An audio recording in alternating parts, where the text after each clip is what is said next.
Have you ever seen a rom-com suddenly turn into a YouTube tutorial?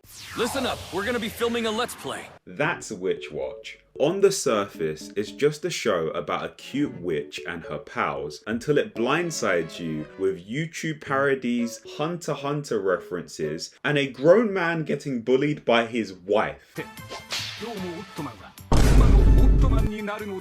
Meet Morihito. He's an ogre and his job is to protect Nico, the witch, because a prophecy says that disaster is coming her way. You'd expect him to just smash things, right? Nope. Instead, he's out here teaching people how to crack the YouTube algorithm. You two think any fool can succeed in the cutthroat world of content creation? And did you put any effort in your thumbnails? The production quality is so bad that he recruits the loser hipster at school to help. He even ends up doing the filming and all of the editing by himself. And somehow their Let's Play of this gory slopfest game actually blows up, only for them to quit YouTube a few videos later.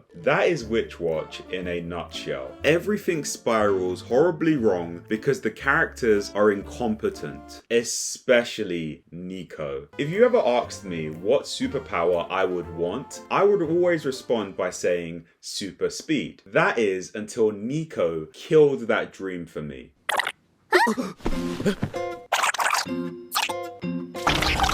This is her attempt at making a speedster. Instead of just running fast, the world slows down to like 10% speed for him. Bro had to live a whole month like this. Can she just wanted to speed up his dead-end side gig and instead Nico tortured him with time? That is straight up Captain Mayuri behavior. This witch is so evil, she would make Reverse Flash proud. I jerked you off at super speed so it'd seem like you nutted at just a woman's tut! And when Nico's magic is successful, it just makes things awkward as hell. She just wants to read Morihito's emotions, so what does she come up with?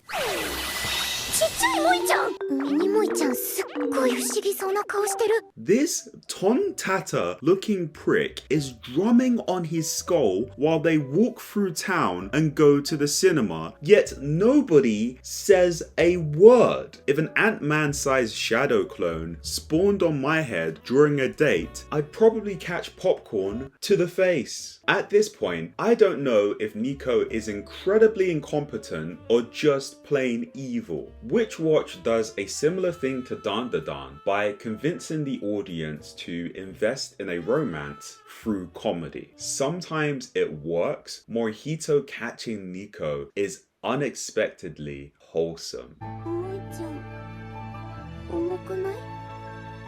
Am I heavy? Witch, please. Heavy? Why don't you conjure up some Ozempic? Morihito is completely oblivious to Nico's feelings, so she does everything to impress him, even flattening herself out.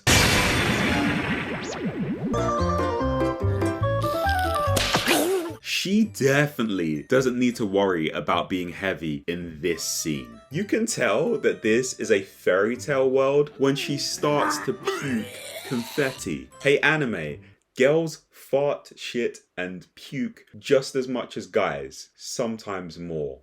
Well, there goes my female viewership again. Goodbye 20%. Morihito's role is to keep the chaos under control. He is the straight man, the responsible one, the wall that prevents Nico and Kanchi from burning down the house. Sometimes he's a bit too serious.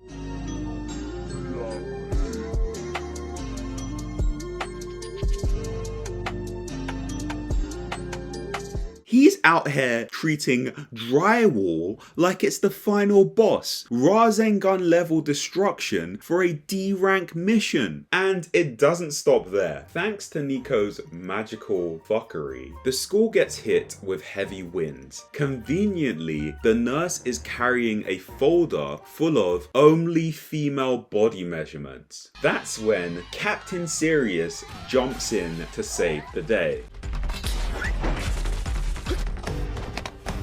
I didn't look at a single one, smug twat. Meanwhile, Mineta from My Hero Academia would be like this. I looked at every single one. Stop, you monster! Who's gonna stop me? All Might? Here is where the randomness breaks the world. In episode 2, Nico straight up reveals herself as a witch in class. She grows into a giant in front of everyone, and the teacher just shrugs and says, yeah, she's a witch. The girls asks her out for dinner. One guy requests for the power to Kamehameha. I would have asked for a dual-wielding Bonkai, one with wind element abilities, of course. But hey, a Kamehameha isn't too bad either. Next thing you know, Nico summons the Witch Watch equivalent of a domain expansion that lets everyone fly around the school like they were Z fighters. A whole squad just launches into the screen like it's the Budokai 3 opening. Meanwhile, where's the police? Where's the government? Where's John Jonah Jameson to stop this nonsense? Nico literally blew a hole into her house with magic when she was younger. That's dangerous as all hell, but everybody acts like this is fine. This is where Witch Watch feels like kiddie Gintama. I can't talk about Witch Watch without mentioning Gintama, especially since the mangaka Kenta Shinohara was the assistant under Hideki Sorachi and considers him his teacher. First off, the Gintama world makes sense. Edo Japan was invaded by the Amanto, and we're seeing the aftermath. The setting itself tells a story. Futuristic buildings next to traditional Japanese shops. In Witch Watch, fairy tale creatures exist, but it's never explained how they are integrated into society or why no higher power cares that Nico can turn into an Elbaf giant whenever she wants. That's the gag. Randomness is normal. But the problem is, when the show wants me to take it seriously, this becomes an issue. Like, imagine if Chad from Bleach just rocked up into class with his black pimp arm out and the shorties were like, "Oh, Poppy, can I touch it?" The randomness doesn't stop with Nico. The side characters are just bizarre and juvenile. In Gintama, you've got the old landlady who runs the bar below Gintoki's crib. This reminds me of the horrors of almost missing rent as an adult. In Witch Watch, we have an otaku teacher who secretly fangirls over everything. The first thing she thinks of when she sees this is the Infinity Castle. And then there's Hasegawa from Gintama, the leftover man. When he's introduced, he loses his job, becomes homeless, and his wife wants a divorce, but he won't sign the papers. He's tragic and hilarious at the same time. Witch Watch's equivalent, a student who's literally just a parody of a Japanese English learning textbook. 喋り方がニューホライズンだ。私は家の中に英語の教科書をたくさん持ちます。私はこうなりました。ならねえよ。The first thing out of the gang's mouth is the character design. And don't let me get started on the dub. How about that weather?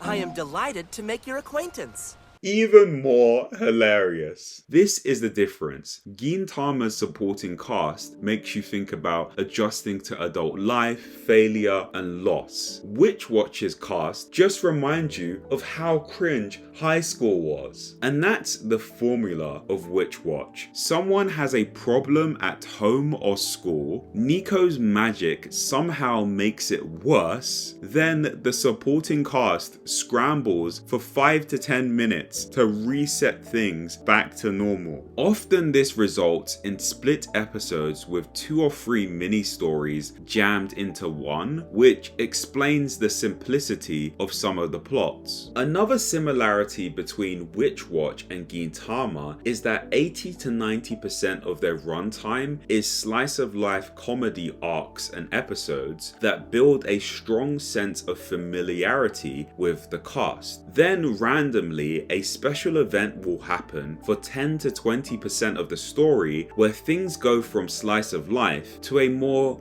traditional battle shonen arc. I like to call these serious business arcs. Witch Watch's first attempt at this is a mixed bag. If you haven't watched Witch Watch, I suggest you click to this timestamp and avoid the spoilers that are incoming. For the Witch Watch enthusiasts, let's discuss how the events of the first prophecy went down by dissecting the Dogs and Raindrops arc.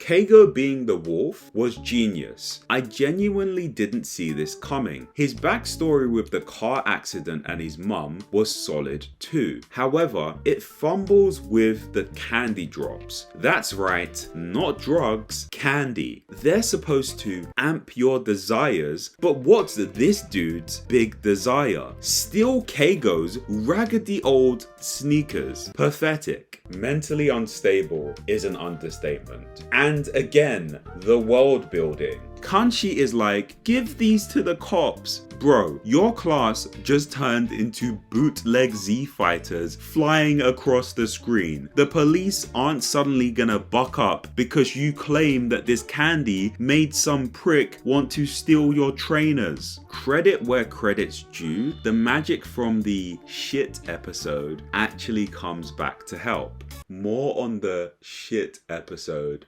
later. But the emotional side didn't hit as much for me because of all of the silly antics surrounding this arc. His mum's subplot was nice, but the healing method and umbilical cord? What the hell? At least the comedy worked. Morihito's sketches give Rukia's drawings a run for their money. The warlock gaining more power at the cost of being tiny forever had me laughing, especially in the manga with this zoom out transition. Comedy gold. But Keigo's redemption? Are you taking the piss? He deceived them, tried to kidnap Nico. I'm pretty sure he intended on deleting Morihito, and he gets away with a hot spring apology. What the fuck? Here's how I would write this situation. Keigo's in the hospital, beaten up. He struggles to speak, but apologizes. I needed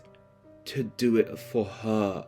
Cut to the gang seeing his mum in a wheelchair. They're all distraught. Even Morihito looks teary-eyed. Nico delivers the classic line, "If you want to use magic for others, then I want to help you." The crew regroups at home and decides to help Keigo and his mum with the magic umbilical cord icky water potion thingy-majig that they introduced. Tell me that's not a better ending. Comment down below on my writing skills. It's the first two-parter of the series, so I guess it's fine. It's simple and to the point. At least we get the reveal that Nico is the Witch of 1,000 Spells, and that was kind of cool. That's Witch Watch, an anime that thrives on randomness. Sometimes hilarious, sometimes frustrating, sometimes you wonder why you're watching an anime about helping a classmate take a shit.